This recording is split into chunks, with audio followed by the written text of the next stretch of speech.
thank the mayor for being here, Mayor Blueberry as well, Senator Scarlo, and County Executive Donovan, everyone who's here with us today. You'll remember I was here in September and helped to reopen the Robert L. Craig School and took some great questions from students who were happy to be back home. Earlier in the summer, I was here to cut the ribbon on the Senior Community Center. And, yeah.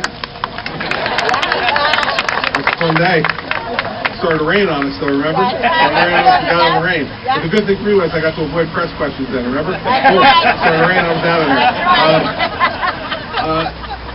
there. Janet mentioned Mary Pat.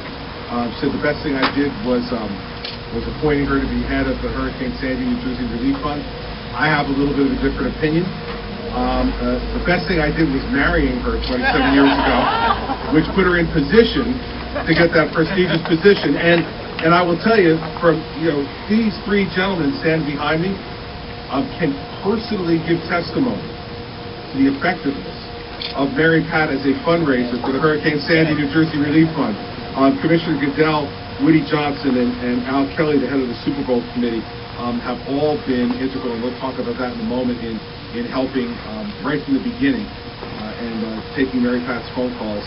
And she's still calling Roger, so that's really good. She's not letting up anytime soon.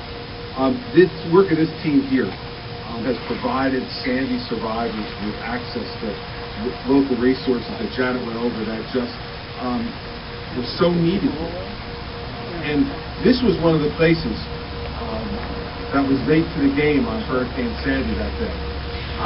When everything happened all of you up here, I was just getting ready to leave the Emergency Operations Center very late in the evening of October 29, 2012. Gathered stuff together, was going to try to get a couple hours sleep, and then I got grabbed by my chief of staff, who said to me, "Someone just called and said there's 6 feet of water in Moonachie."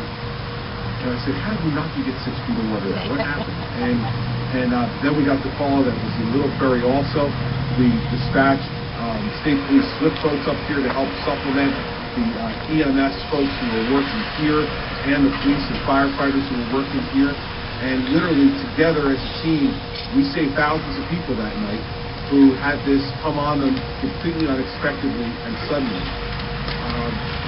And so when I was driving up here from Newark this morning, I thought about where we were a year ago. And it's important to remember that. $40 billion in damage done to our state.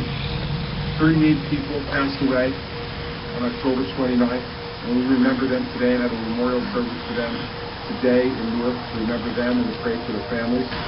So I think it's important for us to remember where we were and what we did when we banded together to work to try to help those who are most in need.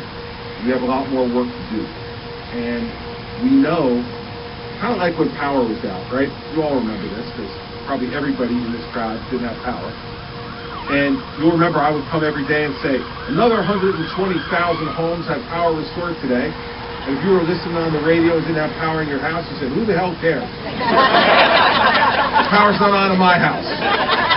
Until the power gets on in my house, I really don't care that 120,000 other people now can take a shower and turn their heat on and get food back in the refrigerator and all that, right? Well, it's the same thing today. For those people who have had their lives restored to normal in the last year, they're extraordinarily grateful. Grateful for all the work that all of us did together to get them there, and we should celebrate that.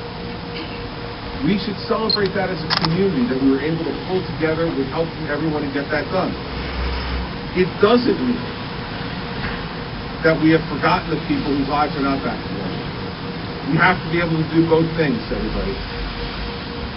And I think through the commemorations we're doing today and the hard work that all these people here continue to do, that's the testimony to those who are still suffering that we have not and will not forget them.